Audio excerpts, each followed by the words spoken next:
श्री स्वामी समर्थ संत मुक्ताई नगरीत श्री स्वामी समर्थ पादुका सोहळ्याचा भक्तिमय जल्लोष। असंख्य भाविकांच्या उपस्थितीत संत मुक्ताई मंदिरात तुलसी विवाह व पादुका मिरवणुकीचा भव्य सोहळा पार पडला।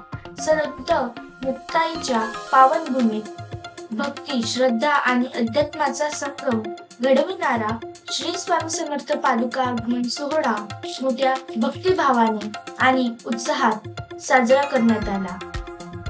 दिंडोरी प्रणित श्री स्वामी समर्थ आध्यात्मिक व बाल विकास केंद्र त्र्यंबकेश्वर जिल्हा नाशिक यांच्या वतीने प्रस्थान ठेवलेल्या श्री स्वामी समर्थ महाराजांच्या पवित्र पादुका दिनांक 5 नोव्हेंबर 2025 रोजी मुक्ताईनगर येथे आगमन झाल्या। या आगमनाचे औचित्य साधून कार्तिक पौर्णिमा आणि देव दिवाळी निमित्त नवीन संत मुक्ताई मंदिर परिसरात भक्तिमय वातावरणात तुळशी विवाह सोहळा संपन्न झाला।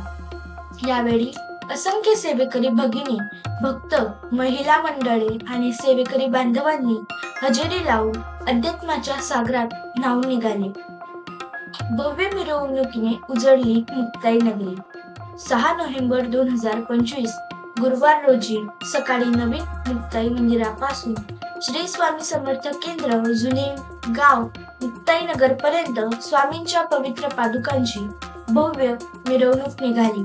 संपूर्ण पालखी मार्ग फुलांच्या आणि रांगोळ्यांच्या सजावटीने सुशोभित झाला होता। श्रद्धाळूंनी ठिकठिकाणी पादुकांचे पूजन, आरती, फुलवर्षाव आणि भक्तिगीतांद्वारे स्वागत केले। जय जय स्वामी समर्थच्या घोषात वातावरण गुंजून गेले होते। यावेळी सेवेकरी बांधवांमध्ये विशेष उत्साह पाहायला मिळाला। भाविकांना नितीन कुमार जैन यांनी पिण्याच्या पाण्याचे वाटप करून प्रशंसनीय सेवा बजावली।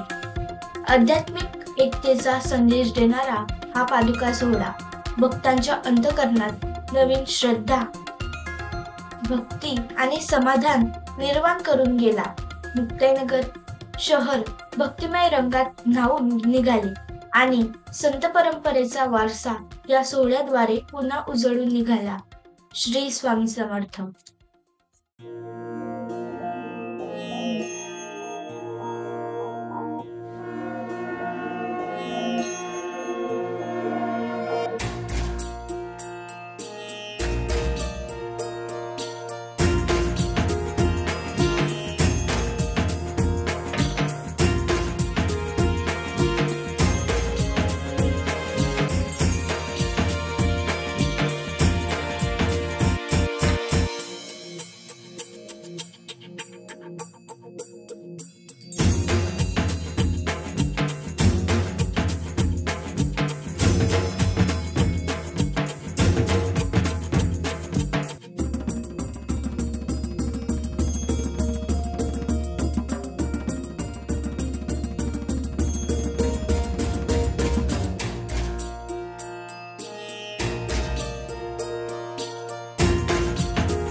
ताई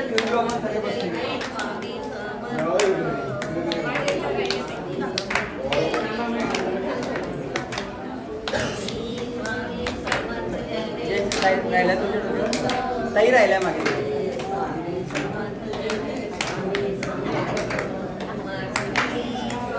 काय आपण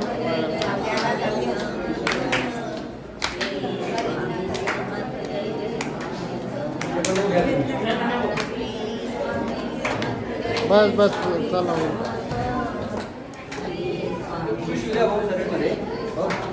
हे त्याच्या डोक्यावर नाना भाऊ सर्व एकदम शोधले करांगे शांततेनं. हां चालले बस बस.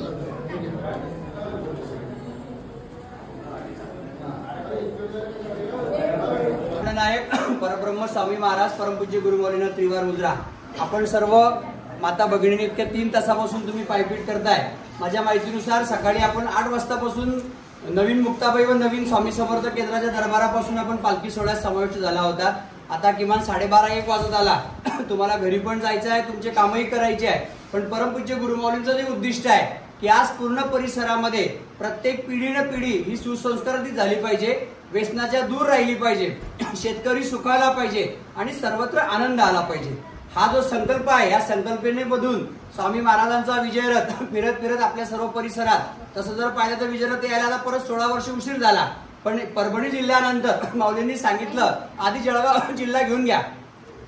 कारण आता जर आपण थोडंसं मागे वळून बघितलं तर सर्वात जास्त निसर्ग जो कोपलाय तर आपल्या जळगाव जिल्ह्यावर कोपलाय. गुरुमाऊलींनी असं सांगितलं की हा स्वामींचा विजयरथ आपण पटकन जळगाव जिल्ह्याकडे जर मार्गस्थ केला तर निसर्गाचा कोप थांबेल आणि खरा ब्राह्मण जो अन्न निर्माण करतो शेतकरी हा सुखावेल. आज जर आपण बघितलं एका दिवसात 3 ऋतू आहेत. जर 3 ऋतू एका दिवसामध्ये असतील तर माणसाने कसं जगायचं याच्यावर उत्तर फक्त दिंडोरी दरबारात आहे, स्वामी महाराजांच्या चरणाशी आहे. म्हणून आपण सर्वजण आज पूर्ण परिसरात ही रथयात्रा फिरवतोय. ही रथयात्रा फिरत असताना हिचं एक उद्दिष्ट एक सुंदर आहे. माऊली नेहमी सांगतात या कलियुगामध्ये पृथ्वी तलावर प्रभू रामचंद्र धनुष्यबाण ठेवून गेले नाही, मारुतीराया गदा ठेवून गेले नाही, त्याचबरोबर भगवान विठ्ठल म्हणजे श्रीकृष्ण सुदर्शन चक्र ठेवून गेले नाही. पण कलियुगात बांबवलेला प्रत्येक व्यक्ती हा दुःखमुक्त होण्यासाठी एकच पर्याय आहे, एक म्हणजे नामस्मरण आणि दुसरा म्हणजे पादुका पूजन. म्हणून आपण वाजत गाजत माऊली नेहमी सांगतात इतर वेळेस आपण जेव्हा फिरतो तर आपण स्वामींबरोबर फिरतो, पण जे लोक विजयरथाबरोबर फिरतात तर साक्षात हा भगवंत आपल्या बरोबर फिरत असतो. आज तुम्ही सर्वजण भाग्यवान आहात. पूर्वपुण्य होती काठी म्हणून घडल्या या गोष्टी झाली स्वामीराज भेटी परम भाग्यतयाचे 7 जन्माची पुण्याई आहे. आणि याच्यानंतर जेव्हा घरी जाल स्वतःचा विचार करा. इतकं जर आपल्याला पायी पायी फिरायला आलो तर आपण 4 वेळेस जमतो. काल बऱ्याचशा लोकांनी सांगितलं आता अचानक ऊन तापायला लागलं म्हणे आम्हाला ऊन लागते आहे. आपण सर्वजण पायी पायी फिरतो, एकाला सुद्धा महाराजांनी घाम येऊ दिला नाही किंवा कुठला पाय दुखला नाही. आपण सोडा 5-5 वर्षाची मुलं इथपर्यंत फिरताय म्हणजे ही शक्ती कुठून आली? अध्यात्म साक्षी पुराव्याने सिद्ध करता येत नाही, ते अंतरंगातून जाणायचं असते. ज्या ज्या आमच्या ताई वर्ग भाऊ लोक महाराजांच्या पालखीत समाविष्ट झाले असतील त्यांना आयुष्यात काही कमी पडणार नाही. असो मी आपला आत्ता काही जास्त वेळ आम्हाला घ्यायचा नाही. इथे तुम्ही थकल्यानंतर पण तुम्हाला मार्गदर्शनाचा एकच विषय होता. संध्याकाळी 6:30 वाजता आपली महानैवेद्य आरती असेल. आज आपला 2 मोठे योग आहे. जसे काल आपल्याला एक मोठा योग आला होता, आदिशक्ती मुक्ताई चरणी तुळशी विवाह झाला. काल त्रिपुरारी पौर्णिमा होती, भगवान शिवाचा उत्सव देखील झाला आणि त्याचबरोबर देव दीपावली झाली. तसाच हा सुंदर योग आपल्याकडे असा आला आहे की स्वामी महाराजांचा विजयरथ आणि स्वामींचा दरबार. सकाळी नवीन दरबारात आरती झाली आणि आज परत आपल्या जुन्या गावात आरती आहे. 6:30ला दोघी ठिकाणी आपल्या आरती असतील, महानैवेद्य आरती असतील आणि संध्याकाळी तुम्हाला सर्वांना सांगितलं जाईल की 5 ते 7 दिवस मुक्ताईनगर शहरामध्ये पादुका पूजन होणार आहे. कोणाच्या घरी पादुका जाणार नाही. आधीच क्लिअर करून घ्या. कोणी वशिलावाला असेल त्यांनी आम्हाला येऊन भेटा. साक्षात गुरुमाऊलींचे आदेश आहे. आपल्या मार्गात सेवेकरी हीच एकच जात आहे आणि ज्याची असेल जैशी भक्ती श्रेष्ठ कनिष्ठ तेणेची. मग मुक्ताईनगरवाले हट्ट करू नका माझ्या घरी पादुका घेऊन चला, तसे आदेश आपल्याला नाही. पादुका उचलून आपण दरबारात ठेवले आहे. मी देखील दरबारात स्वामींच्या समोर आणि माऊलींच्या मध्ये उभा आहे. तेच आदेश तुमच्यापर्यंत पोहोचवतोय. पण पादुका पूजन नक्की होईल. ज्यांना पादुका पूजन करायचं असेल किमान 1.5 तास पादुका पूजनला लागतो. आता या ज्या पादुका ठेवल्या जातील या विनामूल्य आहे. पण त्यावेळेस जी पूजा करू, आपला काही वैयक्तिक संकल्प असेल तो कुठलाही असू द्या, त्या पूजेला किमान 1.5 तास लागतो षोडशोपचार पूजनासहित. काही विशिष्ट पूजा ज्यांच्याकडून सिद्धमंगल पूजन होत नाही, माऊली नेहमी सांगतात एवढे लाखो रुपयाची फी आणून आपण कुठून पूजा करायच्या गरिबांनी, म्हणून ही सुवर्ण संधी आपल्याकडे आहे. पण या सामूहिक होणार आहे. एका पूजेवर 5 जोडपे बसवले जातील. त्याची काय फी असेल पूजेची? फी म्हणजे काय, दिंडोरी पंडित मार्ग पैशाच्या मागे नाहीच, पण साहित्य लागते, काही याज्ञिकींचा वेळ असतो. या सर्व गोष्टी करून तुम्हाला ते आता मी जाहीर सांगत नाही, त्या वेळेवर सांगितले जातील. उद्या सकाळपासून मुक्ताईनगर शहरात किमान 5 दिवस पादुका पूजन होतील. माझ्या माहितीनुसार कुणाल महाजन आणि या संबंधित लोकांकडे 125 नावं आलेले आहेत.